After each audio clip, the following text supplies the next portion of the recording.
ሰላም ሰላም፣ እንዴት ናችሁ? እኔ ውድ ደህና ናችሁ? እኔ ያለው እግዚአብሔር ይመስገን ደህና ነኝ። ያው ዛሬ እንግዲህ የመጣሁት ምንድን ነው የሆነ ጥያቄ አለ። የጥያቄ ደግሞ የዛህራ ጥያቄ ነው። እስኪ መልሱላት እናንተ። ዛህራና ልጅ ሳኒ ማለት ነው በጣም ነው ፈን የሚያደርጉኝና እናንተስ እንዴት ናችሁ ወይስ ምንድን ነው? ለማንኛውም ግን ጥያቄው መልሱላት ነው። ዋናው ከእንጨቱ ነው። እሱን ትርጉሙ አሁን ይለፈኝ ማንም በመሀል ጣልቃ ናኒ ደግሞ እኮ ምንም ችግር የለውም። ግልጥ ግልጡ ነው። ምንም መደባበቅ የለም። አብራሪ ዝም በዜ እኔ አለምሸት ዋናው ከሳቸው ነው።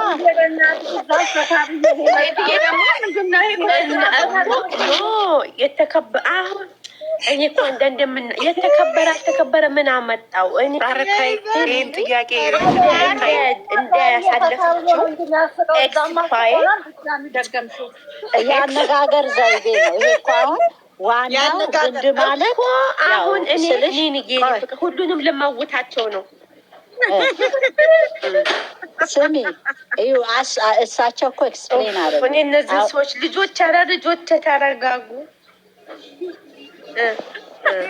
አሁን ጋሽዬ ኤክስፕሌን አድርገዋል። ለምን ጥሩ አቮካቶ ዘር ከተከልሽ ጥሩ አቮካቶ ዘር ነው የሚወጣው። ያ ምንድነው ግንዱ ነው እንትኑ ነው አሉ። ያ ያው ዘር የሚመጣው ከወንድ ነው፣ የታወቀ ነው። ገባሽ? ስለዚህ ግንዱ አልገባኝም። ከመሰረቱ ነው ከግንዱ ማለት ከመሰረቱ ነው ከራሳቸው ነው። ገባሽ? ሰሚ አዳምጭ። አሁን ያ ማለት ምን ማለት ነው? ይብራራልኝ ይፈልጋል። እናንተ ልጆቹ ጣልቃ ትግቡ። እኔን እየታብራራ በፈጠራችሁ ውስጥ ያንዳፍታ ልሳቅበት እና እኔ ፍቅር ምን መሰለሽ፣ እኔ ልሞት እኔን ዜድንና ለምሸት ላፍርጣቸው ቁም ነገር እንወያይበት። ቁም ነገር ይሄ እኮ እነሱ ግልጽ አውርተውት ኖርማል ነው። ኒንዬ ምን መሰለሽ፣ ኒንዬ አሁን እያልኩሽ ያለሁት አቮካዶም ሆነ ማንጎም ሆነ አንቺ አንድ ሰው ማለት ነው ዘሩን ያንን አቮካዶ ስትተክሊ ዘሩን ወንደው ነው ሴቴው ነው ብለሻል። ወንድና ሴት አለ፣ ሚዝም ማይዝም አለ። ያንን አጣርተሽ ደንበኛ ገዝተሽ በደንብ አድርገሽ ተክለሽ ኮትኩተሽ ውሃ ጠጥተሽ ፍሬ የሚያፈራልሽ ላይ ሰው የተከለው ነው። ዜድን ዛሬ እኔ ልሞት። ቆይ ተረጋጊ። አይ በቃ እንወጣላ። ዝም በይ። መውቱልኝ፣ ሞዲኔተሮች መውቱልኝ። አዎ ልጆቼ እና አሁን እንደዛ ነው። ግን አሁን ግን እዛ ጋር ዋናው እንጨቱ ነው ማለቱ። ያ እንጨት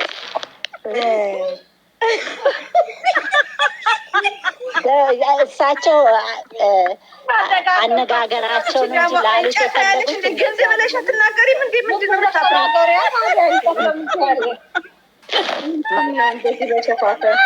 ማን ነው እሱ?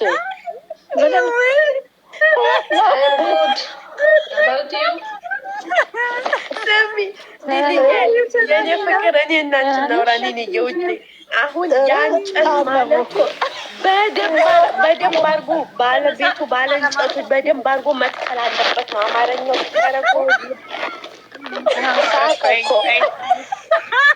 የገባሽ እንዳልገባሽ ነገር ይገርማል። አሁን በነገራችን ላይ እኔ አሁን የምታወሩት ነገር አልገባኝም። ዝም ብዬ ነው ያለው። አንቺ መቼም አይገባሽ። ለዛ ነው የሚወት አድርገሽ ተቀመጫለሽ። አንቺ አይገባሽም። አንቺ መች ገብቶሻል? ገና ልጅ ስለሆንኩኝ አይገባኝም ውዴ። ገና ልጅ ነኝ ማለዋ እና በተራ ታብራራላችሁ። እኔ አሁን ምንድን ነው መደምደሚያውን ሀሳብ ለህትሽ ለእኔ ሰውን ግንባሩን ያዘ። እኔ ስልሽ የተረዳሁት ዋናው ዘሩ ነው። ገባሽ? ግንዱ ነው ከመሰረቱ ነው ለማለት ፈልገው ነው። አስተዳደጋቸው ነው።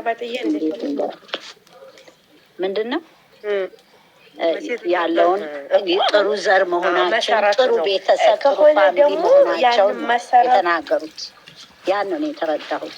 ጥሩ ግንድ ማለት ጥሩ ምን እሳቸውም ደዌዝ በዛ አካባቢ አነጋገር ነው የነበሩት። በዘመናዊ ንግግር አይደለም የተናገሩት። ግን ይሄ እኛ አሁን ወደ ሌላ ነገር ነው እንትን ያልነው። ግን ለማለት የፈለጉት ጥሩ ዘር ጥሩ በቃ ጥሩ እንትን ነው አድርጌ ነው እንትን ያልኳቸው። ዋናው መሰረቱ ቁም ነገር ተውትና አሁን ይሄንን ይሄ ጨዋታውን ተውትና ግን ናፍቆሽ ነበር አይደለ ውዴ? ናፍቃሽ ነበር። አዳምጪኝ ውዴ፣ አንድ ቁም ነገር ጥያቄ አለኝና ሁላችንም የተሰማንን እናብራራው። እኔ ጥያቄው ቢገባኝም የሆነ አለ አይደለ ዝም ከምንል እንወያይበት። አሁን ምን ለማለት ፈልጌ ነው? ይህንን ተውት። ዛሬ እሱ ጋሽዬ ብቻ አይደለም የብዙዋን ሰው ንግግር ነው። የድሮ ሰዎችም አሁንም ስቲልም ልጅ የፈጣሪ ስጦታ ነው በሚለው አንዳንድ ሰዎች ልጅ የፈጣሪ ስጦታ ነው። አዎ የፈጣሪ ስጦታ ነው። ግን ጋሽዬ ባለው ተመርኩዤ ግን እኛ ብንወያይበት ያልኩት ምንድን ነው፣ ልጅ ሲመጣ የራሱ የሆነ በረከት ይዞ ነው የሚመጣው ተባለ አይደለም? ልጅ ሲወለድ ስለዚህ ልጅ የሚወለደው በርዝቆ ነው እንላለን እኛ ሙስሊሞቹ። እናንተ ደግሞ በረከት ይዞ ነው የሚመጣው ይባላል። አዎ ልጅ በረከት ግን በረከቱ የሱን የምታየው ብዙ ከደከምሽ በኋላ ብዙ ለፍተሽ ካሳደግሽ በኋላ ነው። ያ ሰው አንቺ ሰበብ ፈጣሪ ሰጠሽ ለአንቺ እናት ደግሞ እናት አባት ቤተሰብ ሰበብ ሆኖ ልጁን ተንከባክቦ ለፍተሽ አሳድገሽ ፍሬውን የምታየው አንቺ ፍሬውን እስከምታይ ታሳድገዋለሽ። ከዛ በተረፈ ደግሞ ፈጣሪ የሰጠው የራሱ እርዝቅ ስላለ በስራም አጋጣሚ ይሁን በቢዝነስም ይሁን በምንም ይሁን ሀይ ይሆናል። ያኔ ፈጣሪ ያዘጋጀውን እርዝቅ ነው የበላው እንላለን። ግን ያ ልጅዮ ለአቅመ አዳም እስከሚደርስ ወይንም ደግሞ ከቤተሰብ ራስ ላይ ወርዶ ራሱን ችሎ እስከሚሰራ ድረስ የቤተሰብ እገዛ የቤተሰብ ልፋት አንድ ያስፈልገዋል ስልሽ በጉልበት ብቻ አይደለም። አሁን ዛሬ ለምሳሌ አንዲት ሴት ልጅ ወይንም አንድ ወንድ ልጅ ገንዘብ ከሌለው ቤት መቀመጥ ማረፊያ ቤት ከሌለው ልጅ ብቻ ቢያመጣ ለእኔ ጉዳት ነው እንደኔ። ለምን ልጅ የፈጣሪ ስጦታ ነው። አዎ እርዝቅ አለው። ግን ያንን ልጅ እስከምታሳድግ አንቺ ቤት ከሌለሽ ገንዘብ ከሌለሽ ዝም ብሎ አይ በቃ ልጅ ፈጣሪ ከሰጠኝ በርዝቁ ነው የሚመጣው ተብሎ ይወለዳሉ ወይ በሚለው እስኪ እንወያይበት። እኔ ለዚህ መልስ አሁን ለምሳሌ ልጅ ሲወለድ በረከት ነው፣ ትክክል ነው። ደግሞ ልጅ ደግሞ ሲወለድ ሁል ጊዜ እውነት ነው። አብሶ ሴት ልጅ ስትወለድ እዛ ነው የምትመጣው። በእውነት ትክክል ነው። እኔ ራሱ በራሴ አይቼዋለሁ።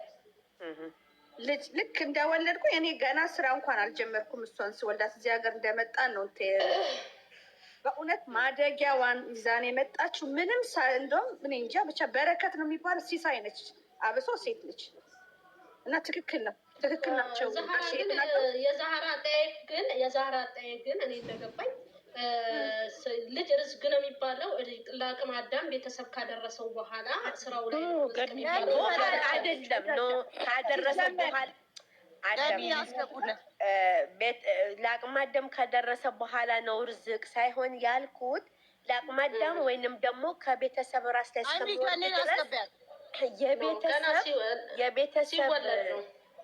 የቤተሰብ ገንዘብ ያስፈልገዋል። ያ እናት አባት የሚበላው የሚጠጣው የሚያስተምረው በጥሩ መንገድ ጥሩ መስመር ይዞ እንዳድግ ቤተሰብ የሆነ ነገር መኖር አለበት እንጂ ዝም ብሎ ልጅ ስለተወለደ ሜዳ ላይ አሁን ቤት ከሌለሽ ወይ መጠጊያ ወይንም ምሰሩ ብር ካለሽ የምትንቀሳቀሹ ከሌለሽ ወይ መጠጊያ ወይንም ምሰሩ ብር ካለሽ የምትንቀሳቀሹ ትልቅ እስከሚሆን ድረስ ነው።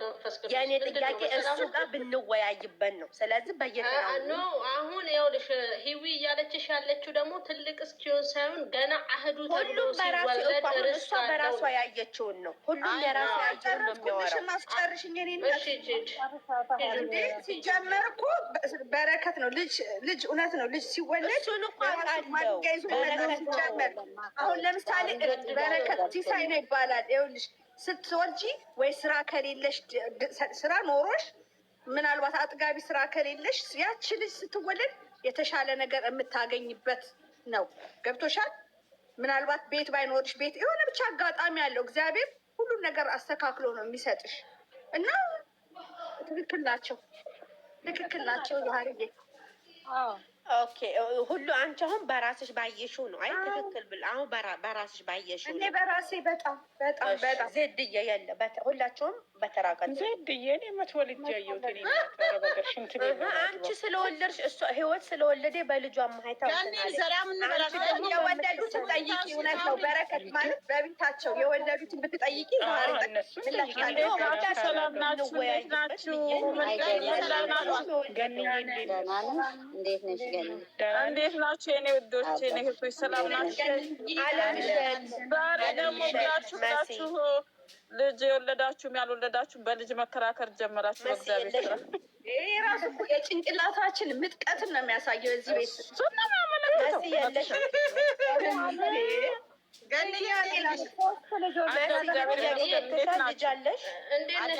ሰላም ነው ወይ? እግዚአብሔር ይመስገን። ሀይሚዬ እኔ ቆንጆ እንዴት ነሽ? ደህና ነሽ? አለሁ እግዚአብሔር ይመስገን። ገኒዬ እንዴት ነሽ? እግዚአብሔር ይመስገን። መሳዬ ተሻለሽ? በጎ ነሽ? እንዴት ነሽ? እግዚአብሔር ይመስገን ደህና ነሽ? እሰይ ቀጥሉ። እሺ ተረኛውን ቀጥሉ። ቆየሁ። አይ የሆነ እንትን ላይ ነበርኩኝ፣ ሌላ ውይይት ላይ ነበርኩኝ። እሺ ኦኬ። መስያ የኔን ጥያቄ አልሰማሽኝም ነው? እኔ ይኸውልሽ ልጅ በረከት ነው። እኔ አይቻልም በሶስቱም ልጆች ማለት ነው። ሶስቱም ልጆች ሲወለዱ በረከት ይዘው ነው የመጡት። ለእያንዳንዱ ለራሳቸው ባጀት ይዘው ነው የመጡት። ስለዚህ ልጅ በረከት ባጃጅ ይዘው የመጡት ካደጉ በኋላ ነው። ዛሃሩ እግዚአብሔር ልጅ ሲሰጥሽ ማለት ነው። ወይ አለምሽ ተራሲ ደርሰዋል። ለምሳሌ ማለት ነው የመጀመሪያ ልጄን ስወልድ ምንም ስራ ሶስት ወር ከሰራ በኋላ ያቆማል። ከሶስት ወር እስኪመጣ ለምን አልደገምሽ ማለት ነው። ወደ እናንተ ስተዋሉ እስኪ ተጫረስ ሀይሚዬ ታውቂያለሽ፣ የወንጂ ስራ አይደለ? 3 ወር ምናምን የሚባል ስራ አለ አይደለ? ሀይሚዬ በሶስት ወር ሰራተኛ ነበረ። በዛን ጊዜ ልክ እኔ ነብሰ ጡር ስሆን በዛ በ3 ወሩ ስራ ካቆመ በኋላ ማለት ነው ምንም ነገር የለንም፣ ባዶ ነን። እናታችን ቤት ነበር እየሄድን የምንበላው። ግን ይሄ ትልቁ ልጅ ከተወለደ በኋላ ወዴት ሄደ? ወደ 8 ወር ከዛን እያደገ ሲመጣ ደግሞ ሁለተኛ የሊስ ሳረግዝ ደግሞ ከ4 ወር በኋላ ሁለተኛ የሊስ ሳረግዝ ወዴት መጣ? ወደ ቋሚነት መጣ።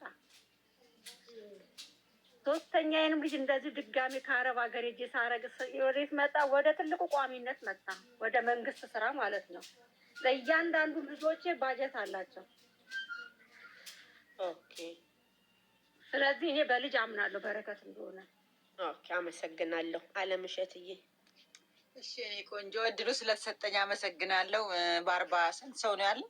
60 ምናምን። አዎ ያዳምጡናል። ማሪ እኛ በራሳችን እዚህ ስማርት። አዎ እናመሰግናለን እድሉን ስለሰጠሽን፣ ይሄንን ደግሞ እንድንወያይ ስላደረግሽን አመሰግናለሁ። ፓርላማችን ሲቀጥል እውነት ልጅ የእግዚአብሔር ስጦታ ነው። ልጅ ሲወለድ የራሱ በረከት ይዞ ይመጣል። በቃ ማደግ ባለበት ልክ ያድጋል። አንዳንድ ልጅ ደግሞ በጣም በረከት ነው። ልክ ከተረገዘበት ጀምሮ የሚያመጣ በረከት ልጅ አለ። ከተረገዘበት ጀምሮ አንቺ ካደገበት ያለሻል ሆድሽ ውስጥ ከቀረ ጀምሮ ራሱ በረከት ይዞ የሚመጣ ልጅ አለ ሲወለድ። እንደዛ አንዳንድ ሰው ደግሞ የራሱ የሆነ መክሊት ተሰጥቶት ነው የሚመጣ ወደዚህ ምድር። ለምን ታውቂያለሽ? ልጅን እግዚአብሔር ስለሆነ የሚሰጠው የሚፈጥረውም እሱ ስለሆነ። ስለዚህ ልጅ የራሱ ስጦታ ይዞ ስለሚመጣ ልጅ በረከት ነው። አያስጨንቅም። በቃ እኔ ልጆቼ የራሳቸው በረከት አላቸው። በቃ ሀብትም አያምጡልኝ ምንም ነገር አይኑረኝ፣ በረከቶቼ ናቸው ለእኔ በጣም በረከቶቼ። ለምን መሰለኝ? ስለወለድኳቸው፣ ወደዚህ ምድር ስላመጣዋቸው፣ አድገው ስላየዋቸው፣ እኔም መሳይ ልጅ ስለተካው በረከቶቼ ናቸው። ከዚህ በላይ በረከት አለ? አንቺን በህይወት እያለሽ አንቺን የመሰለ መሳይ ፈጥረሽ ማየት ራሱ እኮ በረከት ነው። ስለዚህ ልጅ ራሱ በረከት ነው። ቤትሽ ይባረካል፣ ኑሮሽ ይባረካል። ትሰበሰቢያለሽ፣ ተሰብስበሽ ትኖሪያለሽ፣ ለልጅሽ ትለፊያለሽ። ብዙ ነገር አለ በልጅ ብዙ ነገር ታያለሽ። ደስታ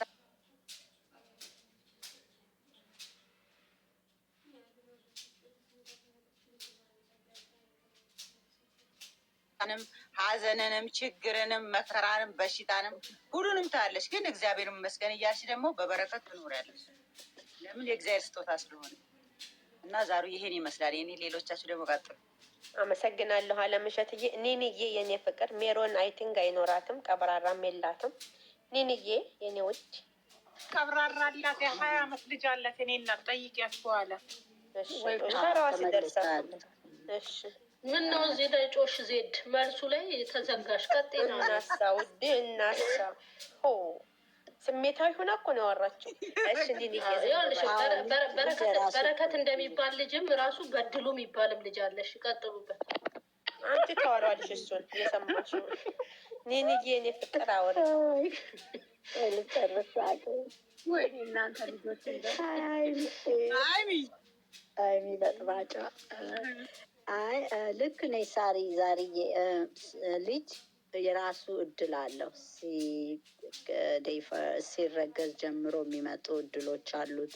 ከተወለደ በኋላ የተለያየ ስቴፕ አለው። አንዳንዱ በስራው ቦታ ቤተሰቡ ሰክሰስፉል የሚሆን አለ፣ በቢዝነሱ በተለያየ ነገር የራሱን ይዞ የሚመጣ ልጅ አለ፣ የራሱን በረከት እና ልክ ነው። የራሱ እድል አለው ልጅ።